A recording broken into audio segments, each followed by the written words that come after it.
नमस्कार, मैं रुचि सोलंकी अलवर न्यूज में आपका स्वागत करती हूं। रुक कर लेते हैं आज की हेडलाइंस पर। शिशु वार्ड को हॉस्पिटल का मिला दर्जा, शिशु मरीजों को मिलेगी अधिक सुविधाएं।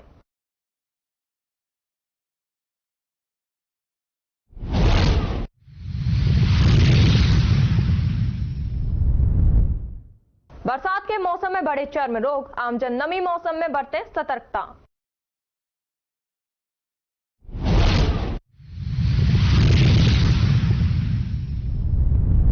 खेरली में सोने मकान में हुई लाखों की चोरी, पुलिस ने मौका मुआयना कर शुरू की तफ्तीश।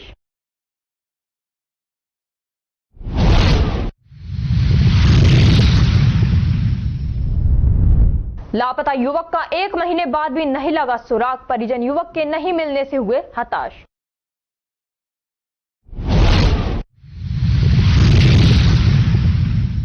और अब खबरें विस्तार से। राजीव गांधी सामान्य चिकित्सालय के अधीन आने वाले शिशु वार्ड को बजट घोषणा में शिशु चिकित्सालय का दर्जा मिल चुका है। शिशु चिकित्सालय के एचओडी डॉक्टर महेश शर्मा ने अलवर सांसद भूपेंद्र यादव व मंत्री संजय शर्मा का आभार व्यक्त करते हुए बताया कि लंबे समय से डिमांड थी कि शिशु वार्ड को चिकित्सालय का दर्जा मिले, उसकी पूर्ति हो गई है। 2024 बजट घोषणा में वार्ड को चिकित्सालय का दर्जा मिल चुका है। इस चिकित्सालय में राजीव गांधी चिकित्सालय की तरह अलग से बिल्डिंग है और संपूर्ण स्टाफ है जो डेली रूटीन से चिकित्सालय में कार्यरत है। बजट घोषणा के बाद चिकित्सालय में अलग से बिल्डिंग का निर्माण होगा और स्टाफ की बढ़ोतरी होगी। साथ ही उपकरण भी चिकित्सालय को उपलब्ध हो जाएंगे। चिकित्सालय में वार्ड बढ़ेंगे तो शिशुओं के लिए बेडों की संख्या बढ़ेगी। इसके अलावा जो भी आवश्यकता अनुसार सामग्री होगी वो चिकित्सालय को मिलेगी। सबसे पहले तो मैं माननीय मंत्री महोदय जी श्री संजय शर्मा जी और श्री भूपेंद्र यादव जी को बहुत बहुत शुभकामनाएं और धन्यवाद देना चाहूँगा कि जो बहुत बहुप्रतीक्षित जो ये प्लानिंग थी, इसकी एक्सपेक्टेड था कि शिशु वार्ड को शिशु चिकित्सालय बनाया जाए। चूँकि ये बिल्डिंग अलग है, यहाँ भी संपूर्ण स्टाफ है, एक पैरेलल तरीके से हॉस्पिटल का सिस्टम काफ़ी समय से चलता आ रहा है। तो मंत्री महोदय के प्रयास से ये संभव हो पाया कि इसको शिशु अस्पताल का दर्जा मिल गया। क्या बदलाव हो सकता है इसमें, क्या नया विशेष आ सकता है इसमें? एक तो इंफ्रास्ट्रक्चर डेवलप होगा, स्टाफ बढ़ेगा, नए वार्ड खुलेंगे, वार्डों में बेड स्ट्रेंथ बढ़ेगी, है ना, और जो आवश्यक साजो सामान है वो भी उपलब्ध कराए जाएंगे ताकि ज़्यादा से ज़्यादा मरीजों को, बच्चों को स्वास्थ्य सेवाओं का लाभ मिले। नई बिल्डिंग बनेगी, नया कंस्ट्रक्शन भी उसी हिसाब से भी बनाया जाएगा। ये सारा उसमें बजट प्रोग्राम में शामिल होएगा। गोविंदगढ़ उपखंड में शनिवार को लोक अदालत का आयोजन किया गया। लोक अदालत की अध्यक्षता न्यायिक मजिस्ट्रेट नीतू गुप्ता के द्वारा की गई। फौजदारी लिपिक विष्णु सिंह ने बताया कि लोक अदालत 27 मामलों का निस्तारण किया गया, जिसमें सिविल का 6 और क्रिमिनल 21 मुकदमों का निस्तारण किया गया। इस दौरान अध्यक्ष सोहन पाल सैनी, अरुण शर्मा, अनीश खान, मनीराम सैनी, सतीश भारद्वाज, विष्णु सैनी, विजय सोनी, कीर्तिनंदन शर्मा, रईस खान, सद्दाम खान, संजय राजपूत, सहायक नजीर माथुर, रीडर विजय मीना आदि मौजूद रहे। खेरली कस्बा थाना परिसर में पुलिस उपाधीक्षक जोगेंद्र सिंह राजावत की अध्यक्षता में सीएलजी की बैठक आयोजित हुई। बैठक के दौरान नगरपालिका अध्यक्ष संजय गीसगढ़िया ने खेरली कस्बे में चोरी की बढ़ती घटनाओं पर अंकुश लगाने हेतु रात्रि गश्त लगवाने, शेरावाली चौराहे पर ट्रैफिक पुलिस व 4 होमगार्ड के जवान मुस्तैद कराने की मांग की, जिस पर ट्रैफिक पुलिस के लिए उच्च अधिकारियों को अवगत कराने की बात कही। वहीं अध्यक्ष संजय गीसगढ़िया ने बीती रात्रि चोरी की घटनाओं को अंजाम देने वाले चोरों को गिरफ्तार करने की भी मांग की। बैठक के दौरान व्यापारियों द्वारा व्यापारियों से अपने स्तर पर सुरक्षा कर्मी लगाने, सीसीटीवी कैमरे लगाने, वहीं रोड पर लगने वाले जाम की स्थिति को देखते हुए नगर पालिका द्वारा प्रवेश वर्जित बोर्ड लगाने सहित अनेक मुद्दों पर विस्तृत चर्चा की गई। इस दौरान सीएलजी सदस्यों द्वारा भी अपने अपने सुझाव रखे गए तथा साथ ही खेरली थाना पुलिस द्वारा बनाए गए पुलिस मित्रों को भी साथ लेकर कस्बे की व्यवस्था बनाने को लेकर समक्ष बात रखी। इस मौके पर नगर पालिका अध्यक्ष संजय गीसगढ़िया, थानाधिकारी महावीर प्रसाद, प्रदीप अवस्थी, गोकुल खंडेलवाल, गोपेश गोयल, विवेक सिंगल सहित अनेक लोग मौजूद रहे।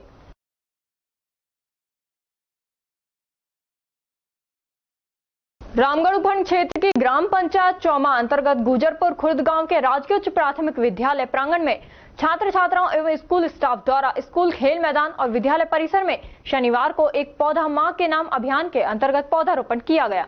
प्रधान अध्यापक मनोज कुमार ने बताया कि इस अवसर पर विद्यालय परिसर और स्कूल खेल मैदान पर बच्चों और विद्यालय स्टाफ द्वारा 200 पौधे लगाकर उनकी देखभाल करने की भी शपथ दिलाई गई। साथ ही बच्चों को पौधारोपण का महत्व भी समझाया गया। विद्यार्थियों से कहा कि पेड़ प्रकृति के अनुपम देन है, पेड़ों के बिना जीवन संभव नहीं है। हमें सांस लेने के लिए ऑक्सीजन गैस की पूर्ति इन्हीं पेड़ों से होती है और हमारे शरीर से निकलने वाली कार्बन डाइऑक्साइड गैस को पौधे अवशोषित करते हैं। जहां पर पेड़ अधिक मात्रा में होते हैं वहां की जलवायु स्वच्छ होती है और पर्यावरण संतुलन बना रहता है। विद्यालय के ही इमरान खान ने बच्चों को संबोधित करते हुए कहा कि पेड़ हमारे जीवन का अभिन्न अंग है और इनकी रक्षा करना हमारा दायित्व है। जब तक पृथ्वी पर पेड़ों का अस्तित्व है तब तक ही मानव सभ्यता का अस्तित्व है, इसलिए हमें पेड़ों की सुरक्षा करनी होगी। इस दौरान वाइस प्रिंसिपल मनोज कुमार, सतपाल सिंह, इमरान खान, पवन कुमार, सुनील सिंह, देव किशोर, राजू डांगिया, पीटीआई सागरमल सहित विद्यालय स्टाफ एवं स्कूल की छात्र छात्राएं मौजूद रहीं। प्रधानमंत्री नरेंद्र मोदी के आह्वान पर एक पेड़ मां के नाम अभियान के तहत भाजपा अध्यक्ष एडवोकेट विनय पाल यादव के नेतृत्व में राजकीय उच्च माध्यमिक विद्यालय असलीमपुर के खेल मैदान, शमशान घाट, राजधोकी, राधा कृष्ण मंदिर परिसर व सार्वजनिक जगहों पर 1100 पौधों के लक्ष्य को लेकर 40 पौधे पीपल, बरगद, नीम, आम, शीशम के ट्री गार्ड सहित लगाए गए। इस अवसर पर प्रधानाध्यापक राजेंद्र यादव राजकरण ने पौधारोपण का महत्व बताया। विनय पाल यादव ने कहा कि हमें पौधारोपण के साथ साथ ग्रुप बनाकर पौधों की नियमित सार संभाल की जिम्मेदारी लेकर अधिक से अधिक पौधे लगाकर पर्यावरण संरक्षण का कार्य करना चाहिए। वे गांव के युवाओं को पौधों की देखभाल की जिम्मेदारी सौंपी गई। इस अवसर पर पृथ्वी सरपंच एडवोकेट विनय पाल, सुनील कुमार, वेदपाल, पंकज, बिल्लू, अरविंद, गोलू, हीरालाल, सुबे सिंह, सरपंच राजधोकी व ग्रामीण मौजूद रहे।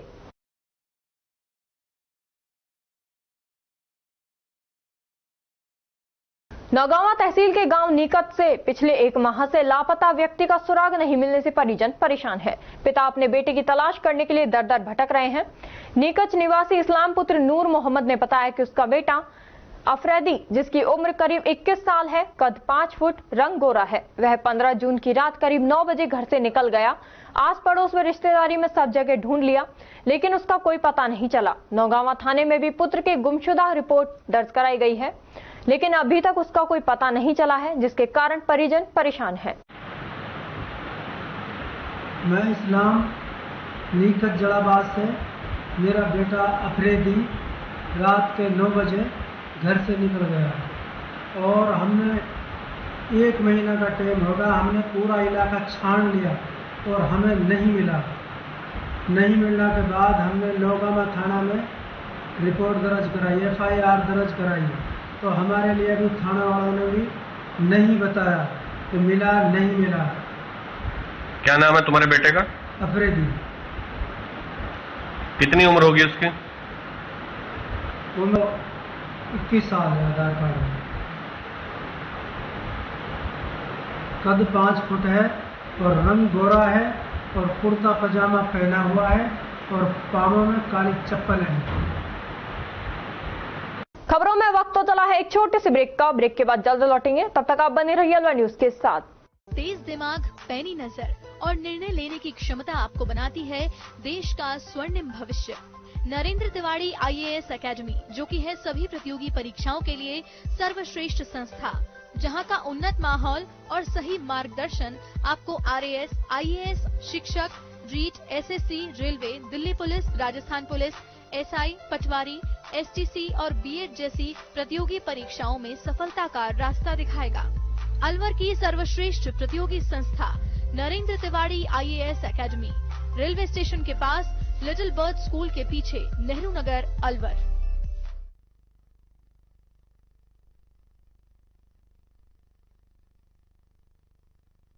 ब्रेक के बाद आपका स्वागत है। बढ़ते हैं अगली खबर की ओर। अलवर राजकीय राजीव गांधी सामान्य चिकित्सालय में बारिश के साथ ही चर्म रोगियों की संख्या बढ़ गई है। चर्म रोग विशेषज्ञ डॉक्टर सतपाल यादव ने बताया कि पहले गर्मी अधिक थी, अब बारिश होने से उमस बढ़ गई है। उमस के कारण चर्म रोग अधिक होते हैं, जिसके कारण चिकित्सालय में चर्म रोग के मरीज अधिक आने लगे हैं।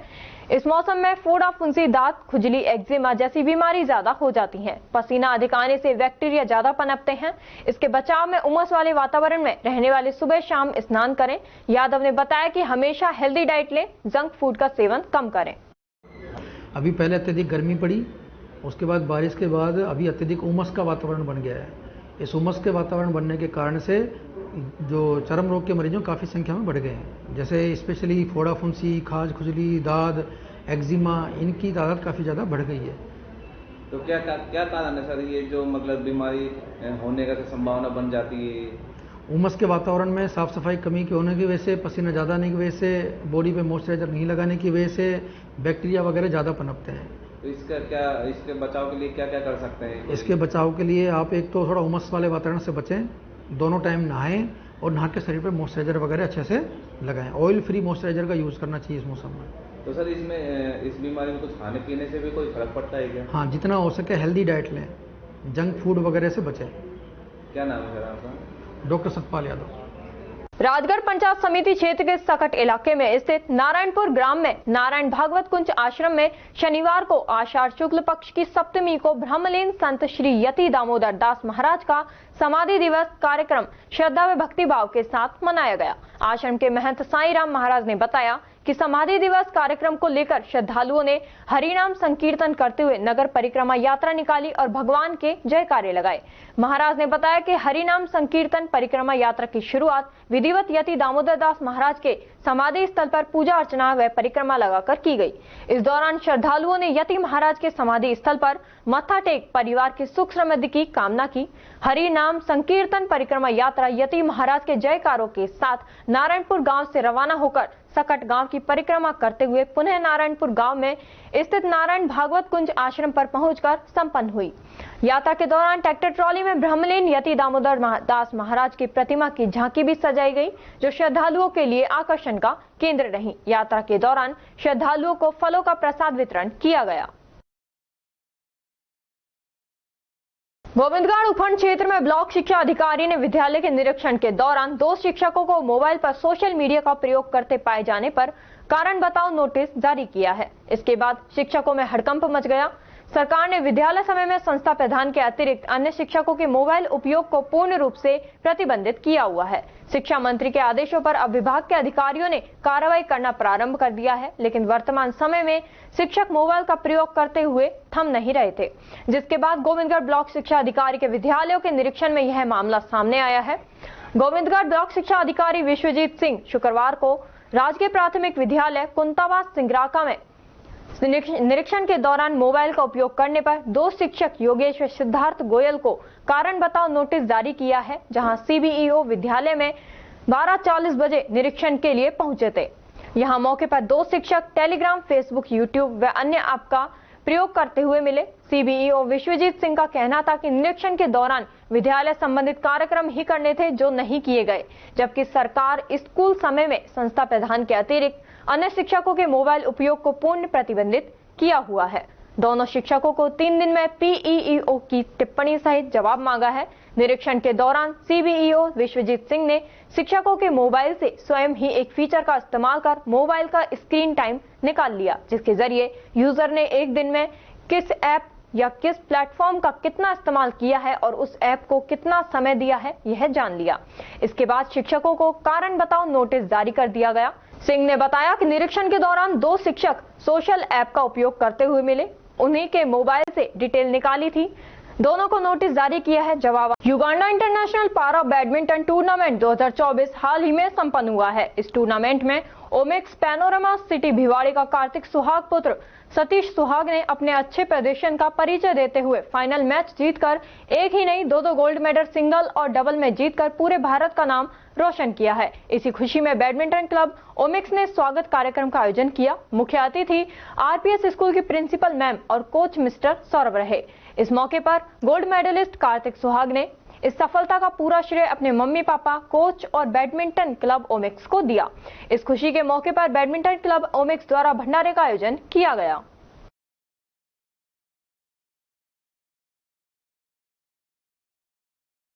जिला विधिक सेवा प्राधिकरण द्वारा लंबित प्रकरण या विवादपूर्ण प्रकरणों के शीघ्र निस्तारण के लिए राष्ट्रीय लोक अदालत का आयोजन किया गया, जिसकी शुरुआत मां सरस्वती की प्रतिमा के आगे दीप जलाकर की गई। इसके बाद जिला जज एवं जिला विधिक सेवा प्राधिकरण अध्यक्ष हरेंद्र सिंह ने राष्ट्रीय लोक अदालत का निरीक्षण किया। जिला जज हरेंद्र सिंह ने बताया कि वर्ष 2024 की द्वितीय राष्ट्रीय लोक अदालत का आयोजन किया गया, जिसमें राजीनामा योग्य फौजदारी प्रकरण, धारा 138 NI एक्ट, MACT, धन वसूली, सभी प्रकार के सिविल मामले, वैवाहिक विवाद, उपभोक्ता विक्रेता या सेवा प्रदाता के मध्य विवाद, जन उपयोगी सेवाओं संबंधी विवाद आदि के साथ समस्त राजस्व प्रकृति के प्रकरण रखे गए हैं। राष्ट्रीय लोक अदालत न्यायिक न्यायालयों के साथ साथ समस्त राजस्व न्यायालयों की भी लगाई जा रही है। आमजन से अपील है कि इस अवसर पर अधिक से अधिक संख्या में उपस्थित हों और राष्ट्रीय लोक अदालत में राजीनामे के माध्यम से प्रकरणों का निस्तारण करवाकर लाभ उठाएं। आज इस साल की यह द्वितीय राष्ट्रीय लोक अदालत है। पूरे भारतवर्ष में आज के दिन सारी कोर्ट्स में, लोअर कोर्ट से लेकर के और सुप्रीम कोर्ट तक में ये लोक अदालत का आयोजन किया जा रहा है। लोक अदालत में सबसे बड़ा फायदा ये है कि कोई भी व्यक्ति जो है जिसका केस चल रहा है, कोई भी पक्षकार आकर के न्यायालय को कह सकता है कि मेरा मामला जो है लोक अदालत में रेफर कर दिया जाए, उसमें राजीनामा की संभावना है। तो दूसरी पार्टी को नोटिस दे करके हम उसे बुलाते हैं और समझाइश होती है।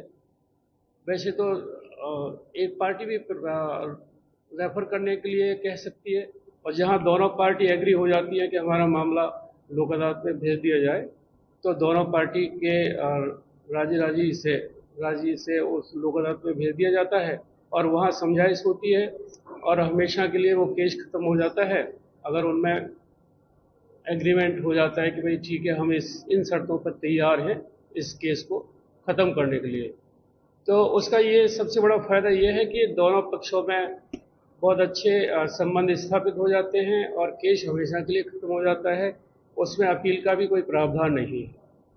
तो ये और शॉर्टकट मेथड है।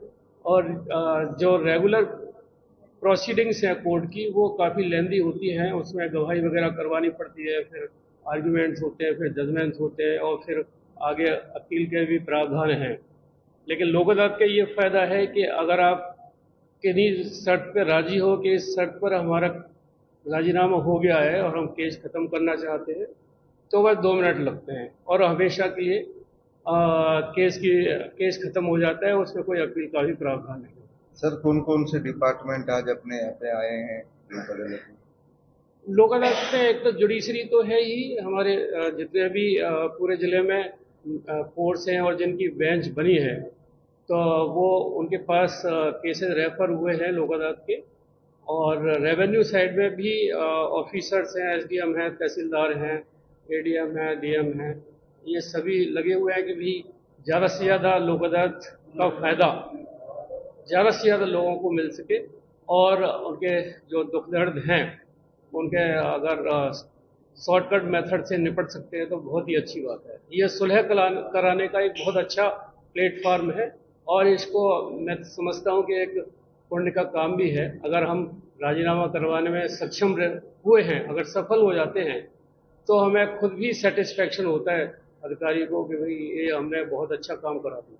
सर, हर बार की लोक अदालत में कितने मुकदमे कम से कम ऐसे फिर होते हैं?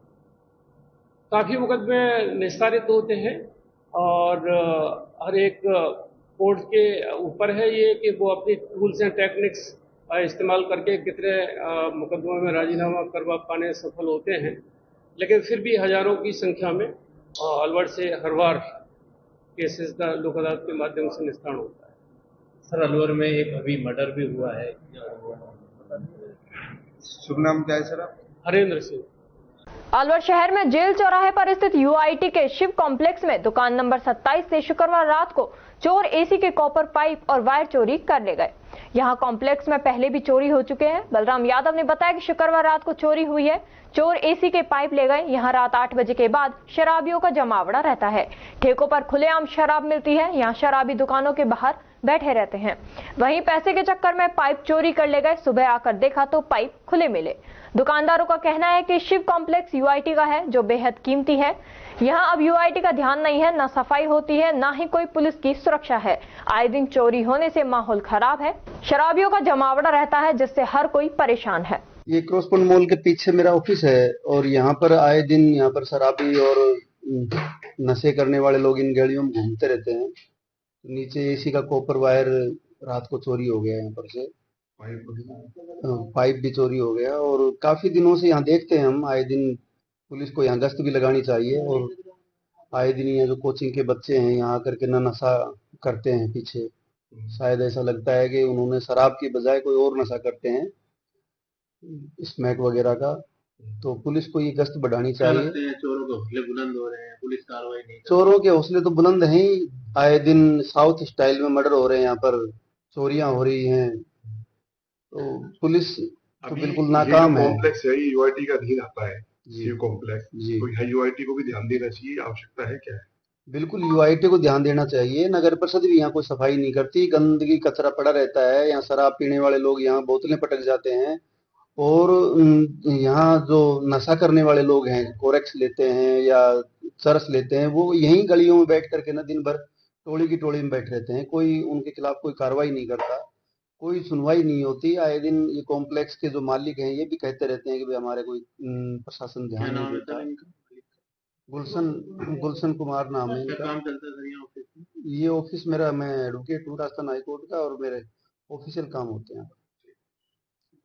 खबरों में वक्त तो चला है एक छोटे से ब्रेक का। ब्रेक के बाद जल्द लौटेंगे, तब तक आप बने रहिए अलवर न्यूज के साथ। CMRS institute admission open 6 to 12 and target batch. New batch start. IIT, NEET, CA 6 to 12 class foundation humanities with IS CLAT program. Scholarship up to 90%.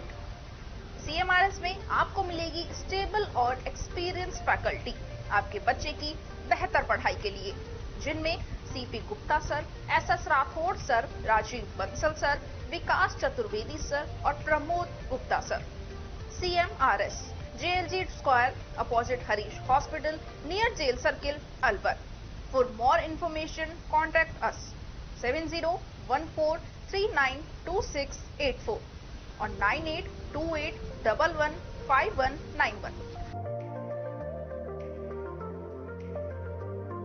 Break के बाद आपका स्वागत है। बढ़ते हैं अगली खबर की ओर। अकबरपुर थाना क्षेत्र के सावड़ी गांव में एक मकान अचानक धराशायी हो गया, जिससे मकान में रखा घरेलू सामान मकान गिरने से मलबे में दब गया।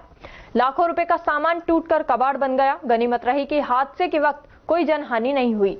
हादसे के बाद मौके पर पहुंचे हल्का पटवारी व सरपंच अनसन खान ने मौका मुआयना किया।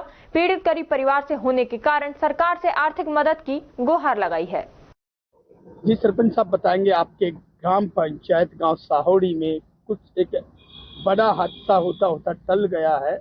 ये भगवान और अल्लाह की आशीर्वाद से बहुत बड़ा हादसा हो सकता था, लेकिन वो टल गया। आप इसके बारे में कुछ जानकारी देंगे? जानकारी देंगे। आज सुबह मेरे पास फोन आया कि इस तरीके से गुरमीत जी का मकान तहस महस हो गया है, जिससे बड़ा नुकसान हुआ है। जान हानि नहीं हुई, क्योंकि उनको थोड़ा सा आवाज़ आने के बाद में वो इस घर से निकल के दूसरे घर में घुस गए थे, तो इसलिए जान माल से हानि नहीं हुई। बाकी नुकसान, गरीब आदमी है, नुकसान इनको बहुत बड़ा हुआ है। उस सूचना मिलने के बाद उन्होंने पटवारी जी को कहा, पटवारी मौके पे आई हैं, तो पटवारी जी भी रिपोर्ट बना के ले गए। बाकी हम विशेष आग्रह करना चाहते हैं कि भाई इस गरीब आदमी की मदद हो जाए या मकान बन के मिल जाए, जो भी ज़्यादा से ज़्यादा जो इसकी मदद हो जाए वो इसकी मदद हो। हम यही उम्मीद करते हैं, सरकार से उम्मीद लगाते हैं, गुहार लगाते हैं, निवेदन करते हैं कि इस गरीब आदमी की मदद हो। जी सर, आपका क्या नाम है, क्या मामला है? साहब गुरमीत सिंह मेरा नाम है, सावड़ी का रहने वाला हूँ और 15-20 साल हो गए मकान बनाए। जो परसों की बरसात आई, इसमें कुछ भगवान जाने पानी बैठ गया क्या, उससे रात के 12 बजे गिर गया और थोड़ा बहुत वैसे बचा, उसमें तेड़ वेड़ सब चल रही है। रात्रि को इसमें कोई सो भी रहा था क्या? बच्चे सो रहे थे, वह पत्थर जैसे गिरने लगे एकदम, फिर वह भग भग के बाहर निकले, बाकी का सामान सारा बीच में रह गया अंदर। क्या आपने यहाँ के आपके हल्का पटवारी, ग्राम विकास अधिकारी, सरपंच साहब को सूचना दी है?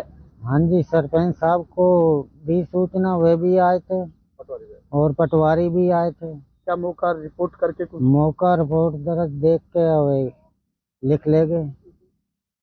अब आप क्या चाहते हो? क्या बीपीएल परिवार के हो क्या आप? हाँ, APL हो। राशन मिलता है आपको राज्य सरकार से? मिलता है ना। आप क्या चाहते हो कि सरकार आपको कुछ आशियाना बना कर दे? सरकार कुछ हमको मदद करे, इसलिए हम गरीब आदमी हैं और मजदूरी करने वाले हैं। करनीकोट ग्राम पंचायत के मुंडनवाड़ा खुर्द निवासी सुनील दत्त यादव के पुत्र नवीन यादव ने सीए फाइनल परीक्षा उत्तीर्ण की है। अपनी पंचायत में पहला चार्टर्ड अकाउंटेंट बनकर इन्होंने अपने गांव का नाम रोशन किया है। नवीन के पिता दिल्ली में नर्सिंग ऑफिसर हैं। इन्होंने पिता के साथ रहकर अपनी पढ़ाई पूरी की है। नवीन ने अपनी सफलता का श्रेय अपने परिजनों, स्वर्गीय दादा ताराचंद यादव, अध्यापक तथा गुरुजनों को दिया है।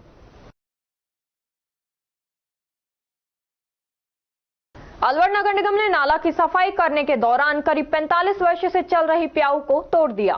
फ्रेंड्स कोऑपरेटिव सोसाइटी अध्यक्ष शेर सिंह गंडूरा ने बताया कि काफी गंदगी होने की वजह से नाला रुका हुआ था। शिकायत करने पर नाले की सफाई नगर निगम द्वारा की गई। नाले के पास काफी पुरानी प्याऊ बनी हुई थी, जो नगर निगम के द्वारा नाले को साफ करने के दौरान तोड़ दी गई।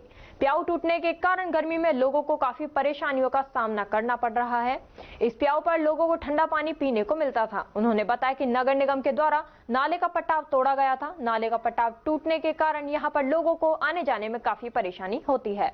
पटाव टूटने से पटाव के सरिये बाहर निकल गए हैं, जिससे अनहोनी की संभावना बनी हुई है। बारिश के समय में यह नाला दिखाई नहीं देता है, क्योंकि पानी का बहाव बहुत तेज होता है। नगर निगम को पटाव व दीवार समय रहते सही करवानी चाहिए, जिससे लोगों को पता रहे कि यहाँ नाला है। पटाव और दीवार नहीं होने पर रोड जाम किया जाएगा। समस्या से नगर निगम महापौर घनश्याम गुर्जर व आयुक्त बजरंग सिंह को भी अवगत करा दिया गया है। बैंक कॉलोनी निवासी सुशील सैनी ने कहा कि नगर निगम से गुजारिश है कि इस नाले पर पटाव और दीवार का निर्माण करें। 45 साल पुरानी प्याऊ जन सहयोग से चलती थी, जिसको नगर निगम ने तोड़ दी। और नगर निगम से एक ही रिक्वेस्ट है हमारी कि पहले ही एक बार इसका निस्तारण करा जाए।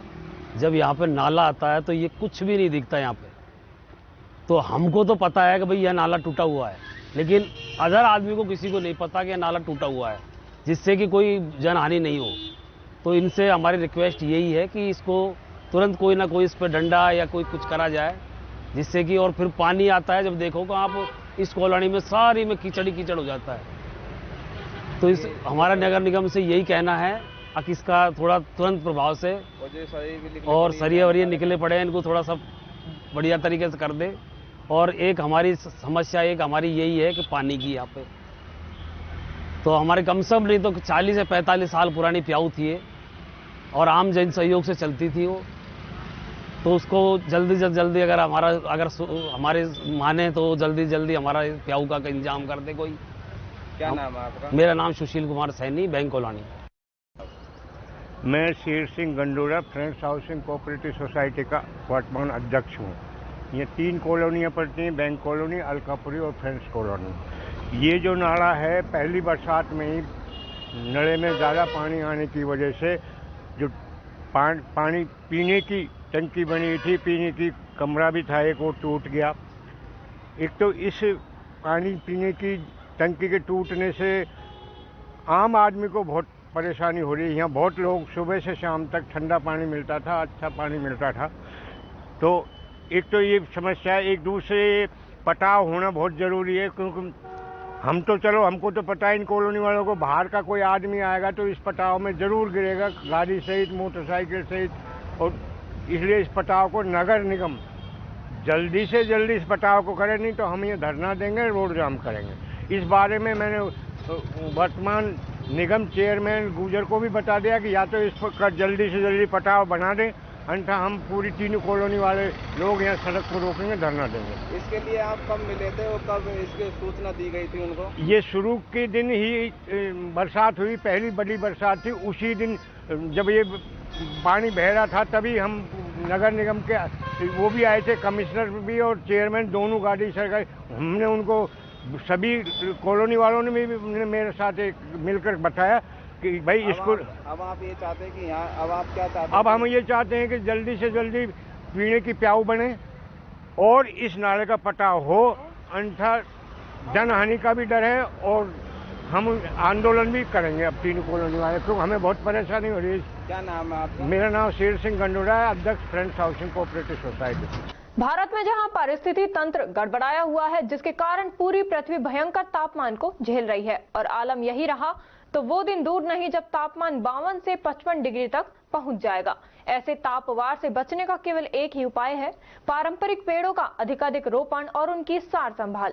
इसी उद्देश्य को केंद्र में रखते हुए विज्ञान भारती राजस्थान में संपूर्ण राजस्थान में न केवल 1 करोड़ पेड़ लगाने का लक्ष्य रखा है, बल्कि आगामी 3 वर्षों तक उन पेड़ों की सार संभाल कर हमारे जंगलों को पुनर्जीवित करने का संकल्प लिया है। इसी अभियान के तहत आज अलवर में इस अभियान का आगाज हुआ। इसके तहत विज्ञान भारती की अलवर इकाई ने विजयनगर स्थित यूआईटी पार्क में वृक्षारोपण कार्यक्रम आयोजित किया गया। कार्यक्रम में बतौर मुख्य अतिथि विज्ञान भारती के प्रदेश सचिव माघेंद्र शर्मा व अतिरिक्त जिला कलेक्टर बीना व्यास रहीं। अलवर शहर के किन्नर समाज ने एकजुट होकर कोतवाली थाने में शिकायत दी है। किन्नर संजना सिंह ने बताया कि अलवर शहर में काफी जगह देखने को मिलता है कि कुछ लड़के हैं जो किन्नर का वेश रखकर शहर में घूमते हैं और लोगों से बधाई लेकर आते हैं। काफी लोगों से सोना चांदी छीनते हुए झपटने का काम भी करते हैं। ऐसे में जो हकीकत में किन्नर है जो बधाई लेने जाती हैं, उनका नाम खराब होता है। खेड़ली कस्बे के समोची फाटक पर राजीविका महिला सर्वांगीण विकास सहकारी समिति खेड़ली के बैनर तले महिला अधिकार एवं विकास फाउंडेशन ट्रस्ट की जिला अध्यक्ष प्रिया चौधरी के सानिध्य में वृक्षारोपण कार्यक्रम आयोजित किया गया। इस मौके पर जिला अध्यक्ष प्रिया चौधरी ने पौधारोपण कर आमजन से घरों के बाहर मां के नाम से एक पौधा लगाने की अपील की। उन्होंने प्रकृति व पर्यावरण बचाने का संदेश दिया। उन्होंने सभी लोगों को 101 पौधे लगाने की शपथ दिलाई।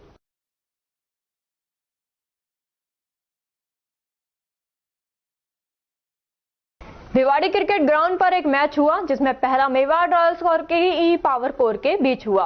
मेवाड़ रॉयल्स के कैप्टन हर्षवर्धन ने टॉस जीता और पहले बैटिंग करने का निर्णय लिया। पहले बैटिंग करते हुए मेवाड़ रॉयल्स ने 20 ओवर में 6 विकेट खोकर 201 रन बना दिए, जिसमें आर गोविंद ने 61 रन बनाए 34 बॉल में और हर्षवर्धन ने 40 रन 28 बॉल में बनाए। केई पावर के कैप्टन संदीप चौधरी ने बॉलिंग करते हुए 2 विकेट लिए। दूसरी पारी में केई पावर कोर की पारी शुरुआत में ओपनर जल्दी आउट होने पर पूरी टीम लड़खड़ा गई और निरंतर काल पर विकेट गंवाती रही। मेवाड़ रॉयल्स विकास चौधरी ने 1 विकेट, प्रदीप राठौर ने 2 विकेट, अजीत सिंह ने 2 विकेट, राजीव कौशिक ने 1 विकेट लिया, जिसके कारण केई पावर की पूरी टीम बैटिंग करते हुए 20 ओवर में 7 विकेट खोकर 173 रन बना सकी। इस मैच की विजेता मेवाड़ रॉयल्स रही। इस मैच के man of the match Govind रहे, जिन्हें अंत में अवार्ड देकर सम्मानित किया गया।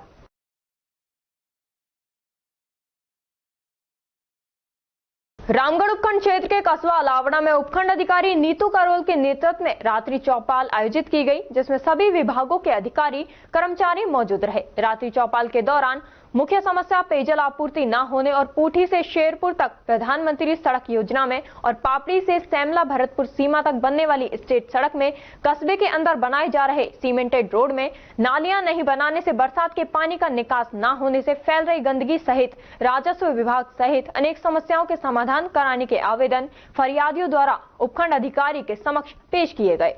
एसडीएम नीतू करोल ने बताया कि कस्बा अलावड़ा के पीएम श्री सीनियर सेकेंडरी विद्यालय में रात्रि चौपाल आयोजित की गई, जिसमें पेयजल, राजस्व, पुलिस और रास्तों संबंधित 28 प्रकरण आए, जिसके समाधान के लिए संबंधित अधिकारियों को आदेशित कर दिया है।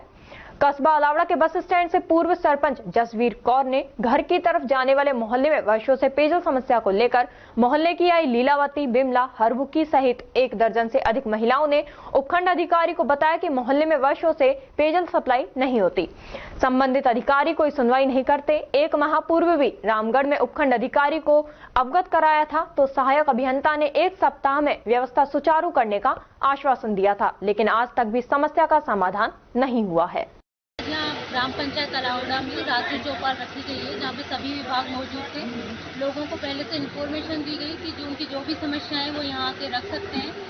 इसमें तकरीबन 28 परिवार आज आए हैं, जो लोगों की जो भी समस्या है, पीएचईडी से पानी की समस्या से संबंधित भी कुछ समस्या थी, इसके साथ ही पुलिस से रिलेटेड भी कुछ पंचायती राज विभाग से संबंधित परिवार आए हैं। सभी विभागों को निर्देशित कर दिया गया है कि टाइम से उसका जो है समाधान करके और अवगत वो कराएंगे। और खबरों में बस इतना ही। तब तक आप बने रहिए अलवर न्यूज के साथ। नमस्कार।